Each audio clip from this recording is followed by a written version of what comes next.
All right, next and final slate, it is going to be in the National Hockey League, and we're going to take a look at 3 games here as well, beginning with the Blue Jackets at the Islanders, 7 o'clock puck drop in Long Island. The Islanders open $1.25, total 5.5. Now we're seeing movement on both the money line and the total in this matchup here. We're actually seeing a 10-cent fade of the Islanders when it comes to that money line. We're also seeing movement upward in reference to the total. Right now, the Islanders are minus 115. Total moved up to 6. Once again, the Islanders opened $1.25, down to minus 115. Total open 5.5, up to 6.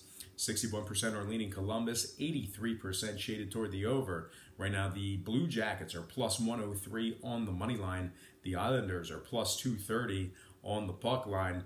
Bobrovsky's projected a net for Columbus. Greiss projected a net for the Islanders. New York is 2-0 straight up, taking on Columbus this year. They're winning 74% of their games as the official home favorite. New York also is first in the NHL in goals allowed.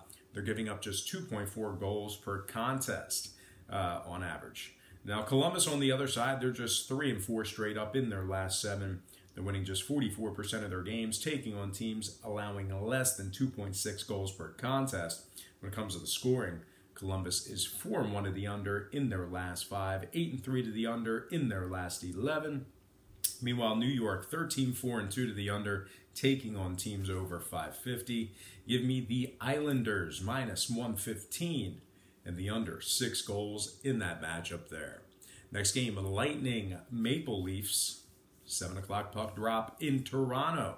The Leafs open 110, total 6.5. Not a whole lot of movement in this one. Pretty good two-way action on all parts. We did see a slight 5-cent move toward Toronto in the early going here. They're now minus 115. So once again, the Leafs open 110 up to minus 115. Totals at 6.5. 70% are leaning Tampa Bay, 68% shaded toward the over. Right now, the Lightning are plus 105 on the money line. Toronto plus 205 on the puck line. Vasilevsky's projected in net for Tampa Bay. Anderson projected in net for Toronto. The Leafs are 6-2 straight up in their last 8. They're winning 72% of their games, taking on teams over 550.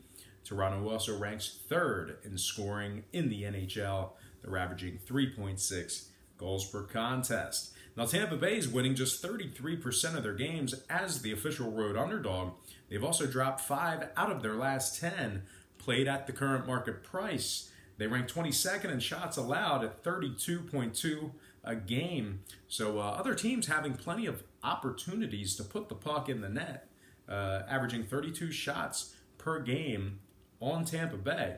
Now, scoring-wise, the Lightning just 43% to the over when Bobrovsky makes the start. They're 0-2 to the over, taking on Toronto. Meanwhile, the Maple Leafs just 40% to the over, taking on teams allowing 2.6 to 2.9 goals per contest. Give me Toronto minus 115 and the under 6.5 goals in that matchup there. All right, next and final game for the show. It is going to be Sharks Wild. 8 o'clock puck drop in Minnesota. The Sharks open $1.25, total at 6. And since this one opened up, not a whole lot of movement on this one.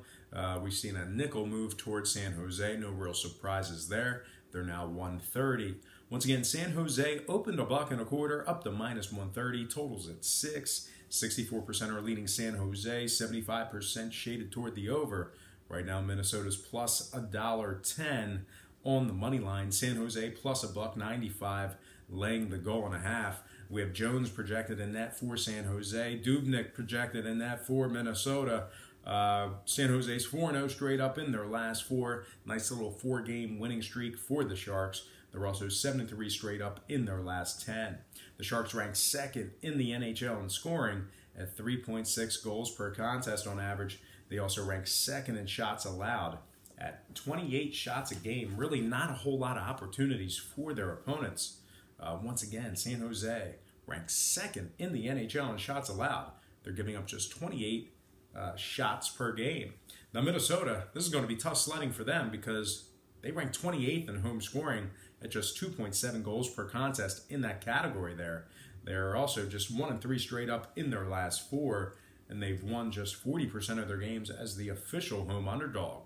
Now, total-wise, Minnesota's 10-7-1 to the over at home when the line was 6 or higher. Meanwhile, San Jose 62% to the over, taking on teams averaging 2.6 to 2.9 goals per contest. So with all that in mind, I'm going to lean San Jose minus 130 and the over 6 goals in that matchup there.